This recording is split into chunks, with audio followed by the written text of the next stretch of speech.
नमस्कार मित्रों। 2 दिन पहले ही केंद्र की श्री नरेंद्र मोदी जी की सरकार ने अपने मंत्रालयों में परिवर्तन किया है। कुछ नए मंत्री शामिल किए गए हैं, कुछ मंत्रियों का प्रमोशन किया गया है। नए शिक्षा मंत्री श्री धर्मेंद्र जी प्रधान बनाए गए हैं। हम उन्हें शुभकामनाएं देते हैं। अपेक्षा करते हैं कि वो इतिहास की जो पुस्तकें हैं एनसीईआरटी की, उनमें पर्याप्त परिवर्तन करेंगे। श्री धर्मेंद्र जी प्रधान के पहले 3 शिक्षा मंत्री रह चुके हैं श्री नरेंद्र मोदी जी की सरकार में, यानी 7 साल के कार्यकाल में ये चौथे शिक्षा मंत्री हैं। पूर्व में शिक्षा मंत्रालय मानव संसाधन विकास मंत्रालय के नाम से जाना जाता था। कुछ इस प्रकार के ऐतिहासिक तथ्य हैं जिनके बारे में हम श्री धर्मेंद्र जी प्रधान को बताना चाहते हैं कि वो इन तथ्यों पर विचार करके पुस्तकों में शामिल करवाए। और कुछ इस प्रकार की घटनाएं, कुछ इस प्रकार के ऐतिहासिक पात्र हैं जिनको बहुत अधिक शामिल करने की आवश्यकता नहीं है, उनको कम किया जाना चाहिए।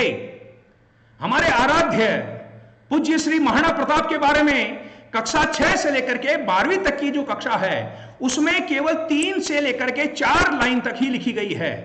महाराणा प्रताप का कहीं पर भी हमें चित्र नहीं मिलता है इतिहास की पुस्तकों में, कक्षा 6 से लेकर 12 तक की पुस्तकों में। आश्चर्य होता है।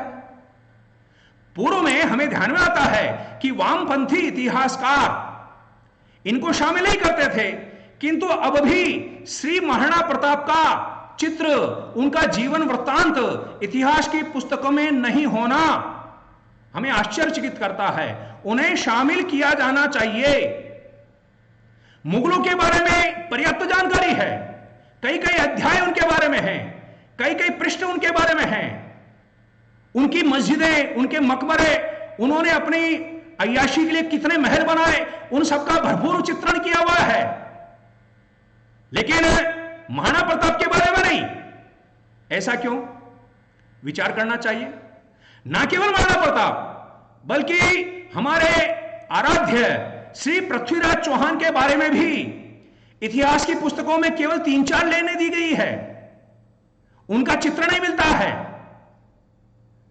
तैमूर वंश के बारे में, तैमूर का हमारे भारत से कोई लेना देना नहीं, लेकिन तैमूर के बारे में भरपूर लिखा जाता है, उसे महान कहा जाता है। अकबर को आज भी एनसीईआरटी की पुस्तकों में महान लिखा गया है। अकबर महान था या महाराणा प्रताप महान थे? निश्चित रूप से महाराणा प्रताप महान थे। तो अकबर महान कैसे हो सकता है? केवल कुछ भवन बना देने से, कुछ मकबरे बनाने से, कुछ मस्जिदें बना देने से ही महान हो जाता है? अगर कोई भवन बनाने से महान हो जाता है तो फिर हम अंग्रेजों को क्या महान मानेंगे? उन्होंने तो अपने विलास के लिए कई सारे भवन बनाए हैं, किंतु हम अंग्रेजों को महान नहीं कहते हैं। उसी प्रकार से अकबर महान नहीं था। अकबर के लिए जो महान शब्द आज भी एनसीईआरटी पुस्तक में लिखा हुआ है उसे हटाया जाना चाहिए, ऐसी मांग करते हैं। केवल मुगल काल के बारे में ही इस प्रकार की बातें लिखी है ऐसा नहीं।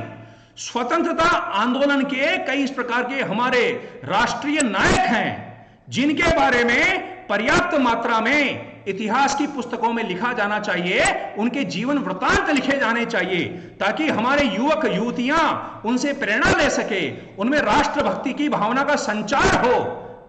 उनके जीवन वृत्तांत को शामिल किया जाना चाहिए, पर नहीं है।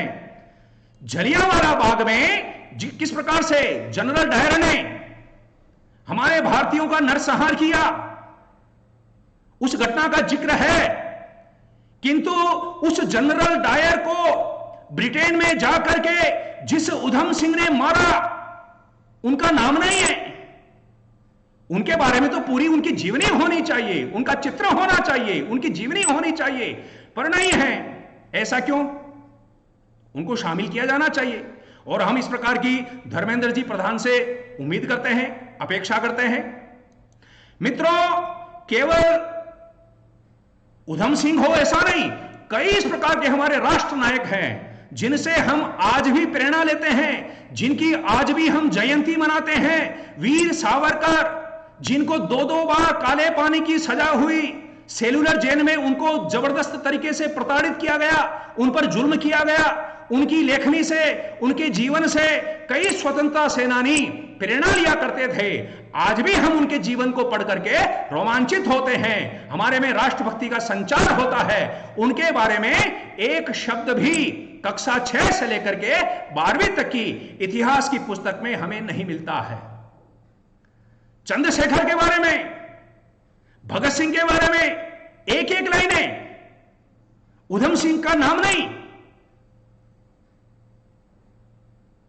खुदीराम बोस का नाम नहीं, जो 19 साल की उम्र में फांसी के फंदे को चूम गए। ऐसा क्यों?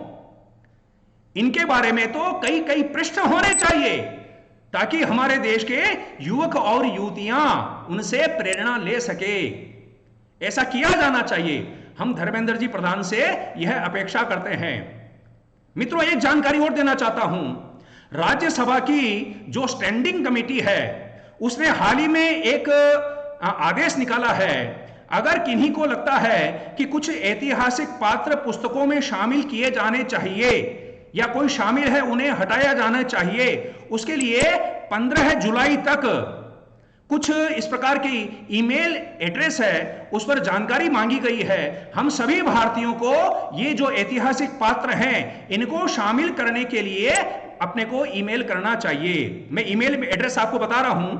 ईमेल एड्रेस है rsc_sansad.nic.in। मैं सभी से हाथ जोड़ करके प्रार्थना करता हूं कि वे समय निकाल करके 6ठी से लेकर के 12वीं तक की जो इतिहास की पुस्तकें हैं, जिनमें हमें लगता है कि पर्याप्त मात्रा में हमारे महापुरुषों को स्थान नहीं दिया गया है, किन किन को स्थान दिया जाना चाहिए, उनके बारे में हम सभी को ईमेल यहां पर भेजा जाना चाहिए। यही बात बोलने के लिए मैं आपके सामने उपस्थित हुआ था। भारत माता की जय।